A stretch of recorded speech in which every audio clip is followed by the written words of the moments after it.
and this show is going to be a big one. Did not expect to be doing a breaking news show live from the Combine, but that is exactly what has happened. First reported by Adam Schefter, the Jets are sending defensive end Jermaine Johnnson to the Tennessee Titans in exchange for defensive tackle T'Vondre Sweat. The trade cannot be processed until the start of the new league year in March.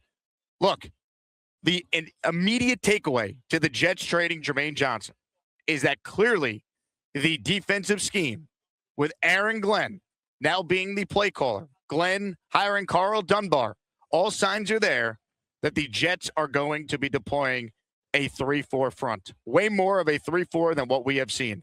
Aaron Glenn said his superpower is play calling. Well, now he is going out there and addressing what it will take for him to run his defense. Play call is my superpower, really. We're going to find out because this is a bold move. Of course, Jermaine gets reunited with Robert Saleh. It makes sense. It is a perfect scheme fit, as we know, for Jermaine with Saleh. And T'Vondre Sweat, he was not a scheme fit for what Saleh was running, but he's certainly a scheme fit for seemingly what the Jets will run. The Jets appear to be moving towards that base 3-4. In that system, a massive space-eating nose tackle is essential to plug the middle and free up linebackers. And Sweat fits this role perfectly. He's just 24 years old. He's still got 2 years remaining on his rookie contract. He was a second-round pick not that long ago. He's 366 pounds. He's elite at what he does. And again, we know what Saleh likes. He likes these smaller, faster linemen. So to get a better scheme fit, the Titans made Sweat available and vice versa from a Jet standpoint. He provides the Jets with a high-level run defender who has shown flashes of interior pass rush upside. And Jermaine Johnson's future was certainly up in the air because you knew that Jermaine Johnson was going into the final year of his contract. You knew that.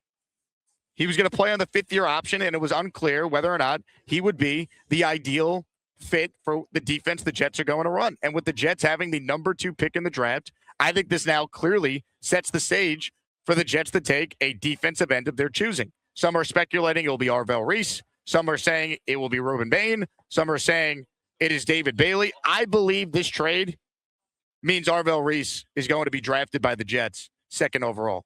That's my read on this.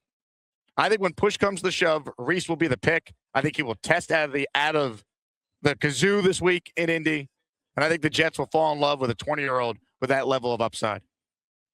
But my initial reaction to the trade is, well, I really like the player in Jermaine Johnson, and it's certainly unfortunate that Achilles injury happened, ironically, against the Titans in week 2 of the 2024 season. He became expendable when you're picking number 2 and you have all these edge rushers available. You're going to pick up the 5th year clearly on Will McDonald now. And look, you traded an asset to get an asset who better fits the head coach's defense. The head coach is on the hot seat. The head coach won 3 games in year 1. He's taking control of the defense. He needs to get guys that fit his scheme. Aaron Glenn is coaching for his job, as he should be. He was a disaster in year 1. We don't need to sugarcoat it. So he's got to get players that fit what he needs to do. And I don't think anyone could argue that Sweat is a better fit for the scheme the Jets are going to run. So I don't think we should be surprised by this. I would say this, it's a little bittersweet with Jermaine. He seems like he really wanted to be a Jet and wanted to be a part of the turnaround here. Seems like he was a really good guy. In fact, not seems, I know that Jermaine Johnson's a really good dude. So it's bittersweet to see another guy from this great draft class of 2022 that gave us hope as fans once again with Sauce and Garrett. And JJ was the 3rd first-round pick of that class. Many people think it was Brees. It was Jermaine. They traded up for him. And he made the Pro Bowl as an alternate at the end of year 2. And really the Achilles injury just affected him, I think, so much in his first year removed from that. And now he's gone. So we never really got to see what Jermaine Johnson could do at full potential with the Jets. So that part's bittersweet. It feels like Brees will be back. So we're down to 2 as far as like that big 4 of first and early second-round picks that the Jets made from that historic 2022 draft class. So ultimately, I understand why the Jets did this. I understand why at the end of the day, the Jets felt like Jermaine was expendable. And I think T'Vondre Sweat is a really good player. Honestly. His rookie year, he appeared in all 17 games, 16 starts, had 51 tackles and a sack, played 667 defensive snaps. That was more than any other rookie D lineman that year. He established himself right away as a premier run stuffer. This past year, an ankle injury limited him to 12 games, but he showed growth as a pass rusher. He recorded a personal best 2 sacks, had 18 quarterback pressures. PFF ranked him as the 5th best interior defensive lineman out of 134 qualified players because of how good he is against the run.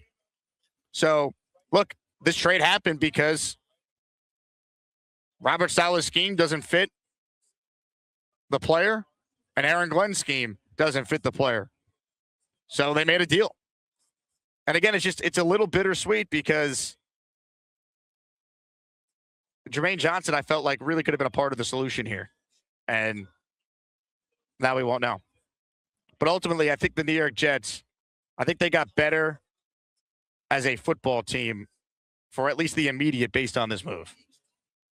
This is a clear fit. Now you look at the Jets' defensive line. Sweat, Phillips, Briggs, a lot of size. We've had callers say they want the Jets to get big. Well, how's 366 pounds of big in a trade? Put that next to Phillips, who's a glue guy. Harrison Phillips, I believe, will be a team captain, true leader. And then you put Jawan Briggs, who I think is really an ascending player now. You put him on this defensive line in a system that should really fit him. You have pretty good depth on the defensive tackle part of your D-line now. And now I think from a Jet standpoint, all eyes will be on pick 2. I think it's going to be Arvell Reese. 3-4. You can play him as an outside linebacker. You can line him up and have him go rush the quarterback. It's a projection in that regard, but everyone I speak to thinks he could do it. And from just talking to people around Indy this week, that's the sense I get, that it's going to end up being Arvell Reese. And we're sponsored by FanDuel Sportsbook. The latest betting odds reflect the fact Reese is minus 115, the favorite to go number 2 to the New York Jets at this point. But ultimately, you look at the moves the Jets made and are going to make. This is just the start of things, because they're not anywhere close to being done. They got to completely revamp this defense. You look at the defensive end room now, specifically. Michael Clemens is a free agent. Please, for the love of God, don't bring that man back. You got Will McDonald, and who else is in the defensive end room now? It was Will and Jermaine. Now it's just Will. And they're going to pick up the 5th-year option on McDonald, as they should, because I think Will McDonald was put in a spot where he couldn't utilize, to quote the head coach, his superpower. The head coach said he'd coach him up. He did the opposite. Will McDonald, I think, has shown you he's super talented. The Jets need to be in more games. They need to not be trailing if you want to unlock what Will does really well. So I'm all for keeping him. Pick up the 5th-year option. There's good value there. But now let's see how the Jets address the rest of the room. Because they have the number 2 pick. They have pick 16. They have pick 33. They have pick 44. It is a really good edge rushing class. Maybe there's not that Will Anderson Jr. in this class or Abdul Carter a year ago, but there's some good players, including at number 2. And with this move, I'm seeing, according to Spot Track, the Jets clear $13.4 million in cap space by trading Jermaine Johnnson. So before they even do anything with Justin Fields, who they could save even more money and get probably over $100 million, if my math is correct, by using a June 1st designation on him, the Jets would then have close to $90 million in cap space, close to $100 after they make that Fields move. So now pick 2 is going to be Reese, Bain, or Bailey. We could forget the Caleb Downs stuff. Maybe they trade up for Downs. If he starts the slide, they come up from 16. But the reaction, I believe, to this is Caleb Downs not going to be a Jet. One of the 3 edge rushers will be a Jet. And then the question obviously becomes, which one? And I'm going to go on the record and give my prediction right now. I think it's going to be Arvell Reese when push comes to shove going to the New York Jets. So Jet fans, how we feeling? I'm live at the NFL Scouting Combine. I'm going to be joined by guests throughout the day. I just want to give a huge shout out to everyone who's tuned into our content. We could not do these events. I'm a one-man band, all right? Independent outlet here. doing a Jet show without the Asmaniac community. So thank you for that. We have Asmaniac Madness. The bracket reveal show will be this Sunday night at 6 Eastern. So get ready because that is going to be a blast. It's our guy, Richie Stickers. Richie from Jets Media sitting down. You finally made it to Indy, and the Jets are being the Jets, making a big splash to kick off the offseason. Jake, I'm ready to, first time at the Combine, I'm ready to get some interviews, and then breaking news, the Jets make a trade. Okay, well, there goes me getting into interviews with these prospects because we got to talk Jets. We dominate these events. It's unreal, man. I was just joking to you off air, Senior Bowl barely got to go to some of the practices because they fire Engstrand one day, hire Brian Duker, the Duke of Defense, the next, and here we are at the Combine, all the talk about all the prospects and the Jets are trading Jermaine Johnnson, which to me, my initial reaction is this clearly sets the stage for them to take a defensive end. I believe it will be Arvell Reese when it's all said and done at pick 2. And I remember on the Jets roundtable, a big topic that we discussed was potential trade candidates that the Jets are going to be trading away. And Jermaine Johnnson was the face of that. And I thought there was a big decision that Muji and AG had to make on either Will McDonald or Jermaine Johnson. I don't think they're going to keep both of them long term. They have to choose between one of the two. And I think they're going to pick up Will McDonald's 5th-year option. This also frees up cap space as well. And I look at this trade very simply. It's a win-win for both sides. It's a scheme fit for Tennessee. Sweat did not fit the solid scheme. Jermaine Johnson obviously does. Sweat is going to fit perfectly in the Glenn scheme as they need a perfect defensive tackle to really build out that piece. And they're going to be able to get, like you said, Jake, his replacement right away at pick number 2. Yeah, your thoughts on Sweat? Do you think there's still a lot of untapped potential there in him? Yeah, I mean, he was graded out as a 5th best defensive tackle on PFF. He was top 3 or 4 in run defense. He's a 362-pound, 6'4" monster, former 2nd-round pick. I think there's still room to grow. He's cheaper. He has 2 years of contract on his deal, and he's young. It's not and Jermaine was 27 years old, Achilles injury. I love Jermaine Johnson, but I think that this is one of those moves where I love that Darren Muji is targeting players back in trades. They're not trading away Jermaine for picks, which is more lottery tickets. You're getting somebody that has played in the NFL, that's perfect scheme fit. And now you have Harrison Phillips, Jawan Briggs, and Sweat up the middle with McDonald off the edge and a potential rookie coming in at pick number 2. I feel like the defensive line is coming together.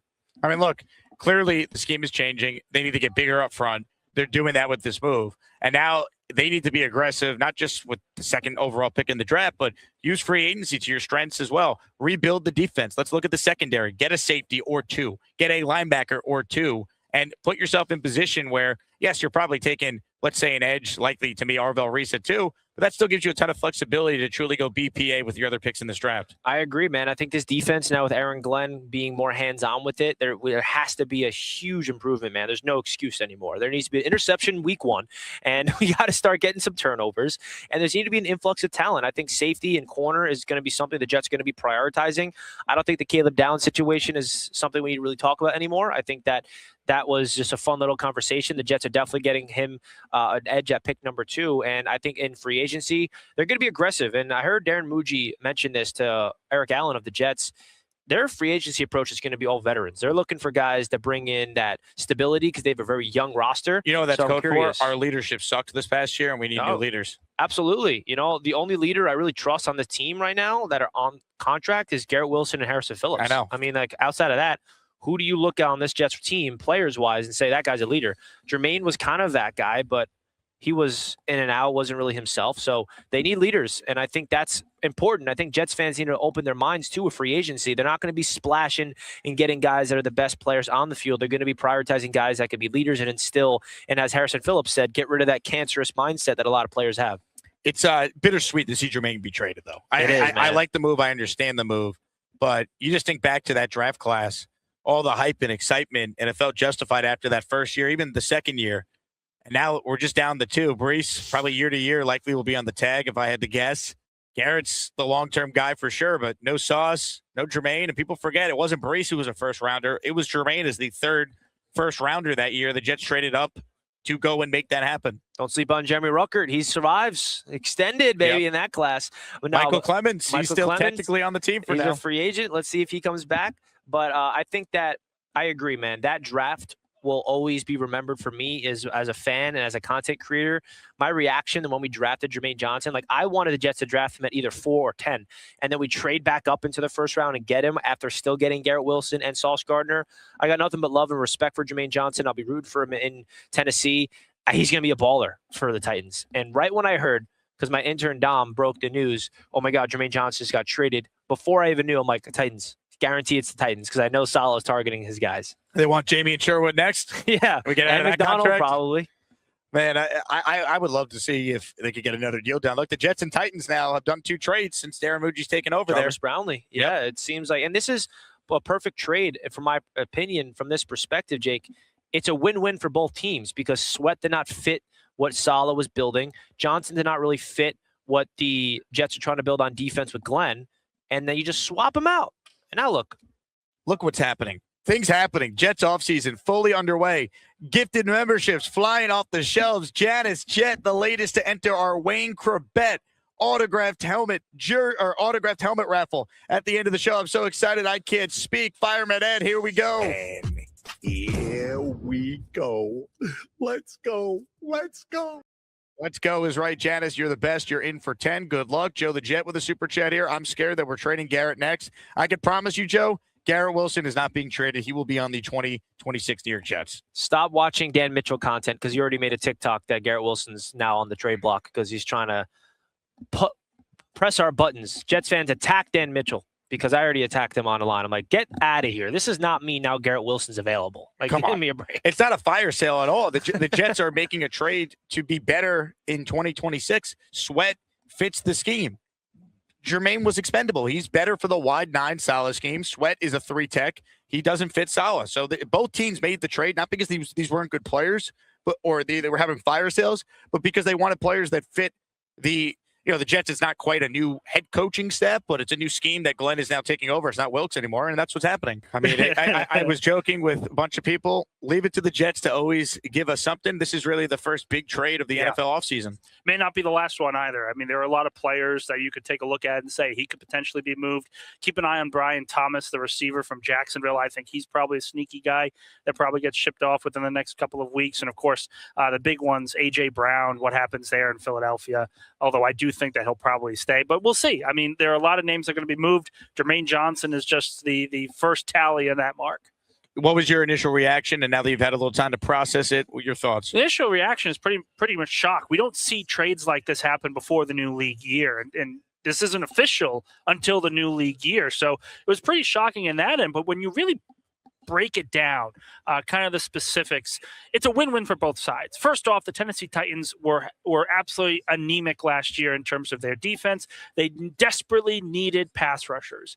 So they bring in Robert Saleh, and they bring in a player that Robert Saleh really, really liked in Jermaine Johnson. So by that metric, makes perfect sense for the Titans. Yes, there are concerns with injuries, but he's a pretty damn good player, very good person, good leader in the locker room as well. And for the Jets side, they want to get bigger. They need to get bigger and better. They have been one of the worst run defenses in the NFL over the last few years, and they bring in arguably the best run-stopping nose tackle in the National Football League. Devondre Sweat last year, Pro Football Focus rating of over 83, top 5 overall in interior defensive linemen.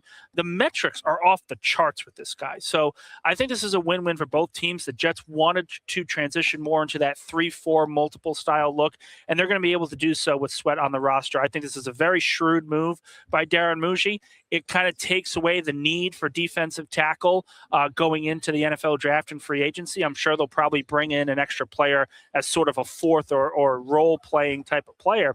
But this is a very smart move for Muji. Now, really, the focus is edge rusher. They have to get edge rushers. They have to go all in on edge rushers coming up in the draft and free agency. And I think all this does is really enforce the fact that it's going to be Arvell Reese with the second overall pick. The people that I've spoken to so far today, they think he's going to have a big combine workout today. Arvell Reese at pick 2, and it's because I'm staying in the same Airbnb apartment complex as him. Which I had no idea. I rode the elevator with him this morning. He said, "Hey, good luck, man." And I saw his number, LB, whatever it was, and I didn't know who it was off the top of my head. And I looked it up. I was like, "Oh crap, that's Arvell Reese." If I get a chance to talk to him later, I will definitely be talking Jets. Now, did you write about my exclusive with Fernando Mendoza yesterday? I did not yet, but man, could you imagine if something were to happen and a trade? actually comes to fruition? I mean, what type of reporter are you? I'm the only one at the combine that spoke to him. Wish you could have been a Jet, Fernando. Let's see what happens. What are we doing here?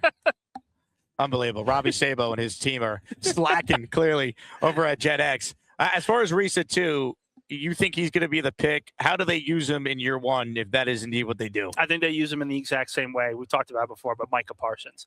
Greg Cosell, who's a draft expert who I have a lot of respect for. He's been doing this for a very long time, was talking about him and saying he is the main wow player in this draft. And I fully agree. You look at the tape, he can play everywhere along the defensive line. He can play everywhere along the linebacker position.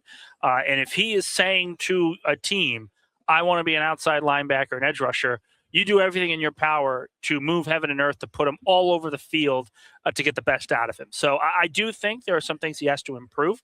But from a player perspective, from a talent perspective, he's going to walk in and be New York's best defensive player day one. You know what? The thing that does give me some hope, Carl Dunbar being the D-line coach. So at least if you're taking someone who, I'm not saying he's not going to be good in year 1. He's obviously a phenomenal player. He just doesn't have a defined role necessarily, but at least you have a proven coach who can coach up what he does well and obviously coach up where he needs to improve to take his game to the next level. People need to remember that T.J. Watt, when he was drafted by Pittsburgh, he was drafted in the 20s. He was not a top 20 pick. And people were saying, yeah, it's a solid pick. It's a good value. But they weren't talking about T.J. Watt as the second coming of one of the greatest defensive linemen in NFL history. Watt has become a Hall of Famer. And part of that, I do believe, is because of Carl Dunbar, the work that he's done. And it's not just, obviously, with a potential player like Reese. Tavondre Sweat with Carl Dunbar is really an intriguing duo for this Jets defensive line. And we talked about it already. Harrison Phillips still on the roster. Jawan Briggs still on the roster. This should open up a lot of space for Jawan Briggs to have a career year. This is the kind of move that I think sort of reinvigorates what the Jets want to do along the defensive line. Briggs, Phillips, Sweat, Will McDonald, Arvell Reese. Let's say you add someone else that's not Michael Clemens. JFM. JFM would be perfect. You have a pretty good front for Mr. Superpower to call the plays for. Listen, it's a damn good defensive line. And also, we talk about upgrades.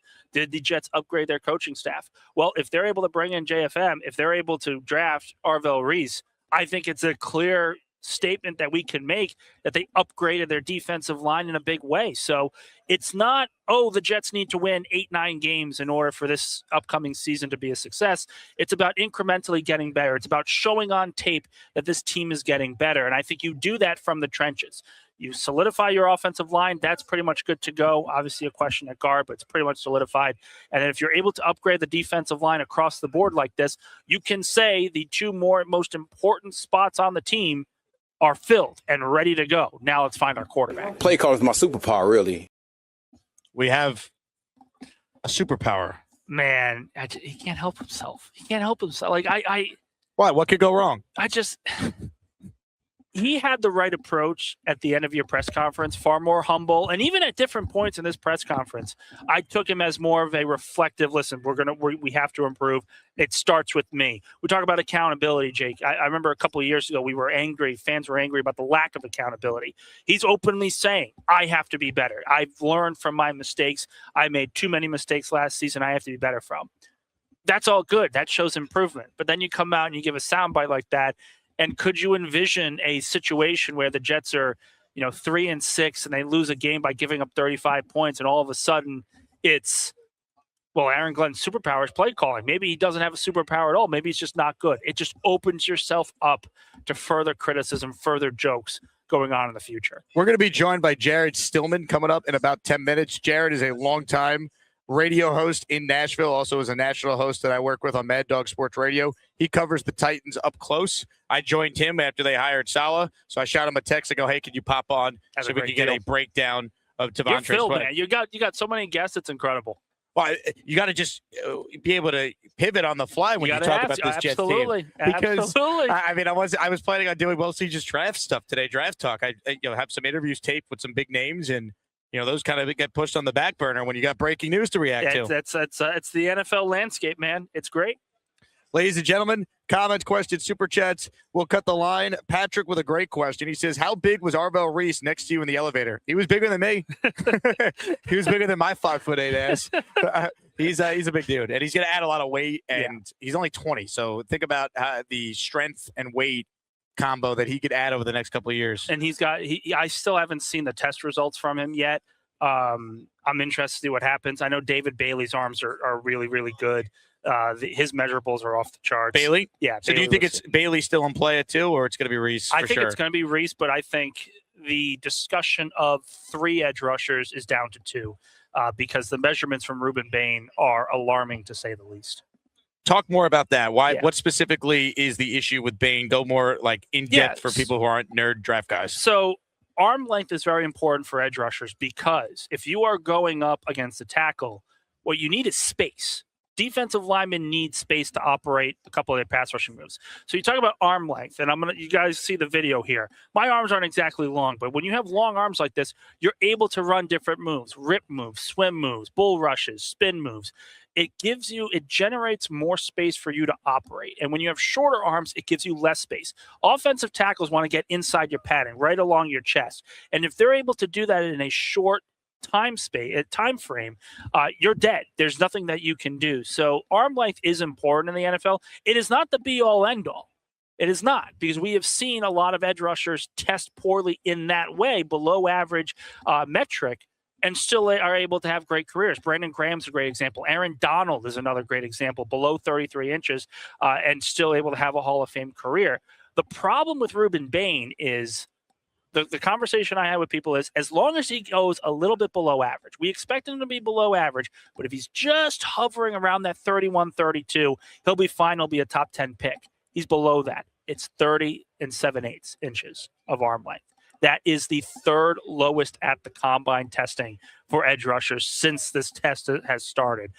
So it is very alarming. He's also smaller than originally expected at Miami. And I think there is a legitimate chance that he falls outside the top 10 and outside the top 15 as well. I think there's a legitimate conversation to be had. If they take Arvell Reese at 2, I do think there's a path where Bain is available at 16. So just like that, a guy who I had people on this very show yesterday say I would take him at 2. Now, because his arms are tiny, you think he actually could fall to pick 16? Yeah, and the other thing with this, when it comes to some scouts, is they are looking. The tape absolutely matters. I'm not trying to take away anything from the tape. And his tape might have been the best of any of the 100%. Defensive ends. Maybe David Bailey. I think Bailey was a little bit better. I don't know. I watched Ruben Bain be the best player on the field in the national championship game. Absolutely phenomenal. But there's a clear discrepancy between offensive tackles in college and offensive tackles in the pro game.